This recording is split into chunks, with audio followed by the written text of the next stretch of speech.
before Oxford, before Bologna, before Europe had universities, there was a woman. And in the year 859 AD, she built something the world had never seen before. The city was Fez, in present-day Morocco.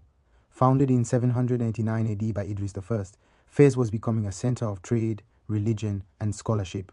Migrants from Kairouan, in modern Tunisia, settled there. Among them was a young woman named Fatima Al-Fihri.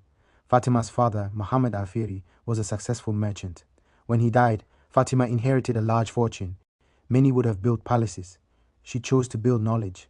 In 859 AD, she began construction of a mosque for her community. It was named Al-Qarawiyyin, after her hometown, Kairouan. But what began as a mosque slowly transformed into something greater. Scholars began teaching here, not just religion, but mathematics, astronomy, grammar, medicine, law.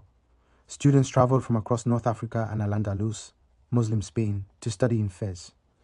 By the 10th century, Al-Qarawiyyin developed a structured teaching system. Students earned an ijaza, a written certificate granting them authority to teach, one of the earliest forms of academic degrees in history. Its library became one of the oldest in the world, housing manuscripts over 1,000 years old, scientific texts, philosophy, sacred scripture, knowledge preserved while much of Europe was still in the early Middle Ages.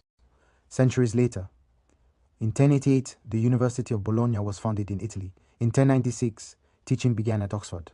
But Al-Qarawiyyin had already existed for more than 200 years. Ideas traveled from the Islamic world into Europe, and universities in Europe would later adopt structured degree systems. Scholars associated with the intellectual world around Fez included Ibn Khaldun, father of sociology Maimonides, Jewish philosopher who lived in Fez Ibn Rushd, philosopher and scientist. It was a place where knowledge crossed cultures and religions. Empires rose and fell. Dynasties changed. In 1912, Morocco became a French protectorate, yet Al-Qarawiyyin never closed. It adapted. It endured. Today, UNESCO and Guinness World Records recognize the University of Al-Qarawiyyin as the oldest continuously operating university in the world. Founded in 859 AD, still teaching, over 1,100 years later, the first university in the world was not built by a king, not by an empire, not by a government. It was built by a woman, Fatima Al-Fihri, in 859 AD, and it changed education forever. Like, follow, and subscribe for more true African stories that history tried to silence.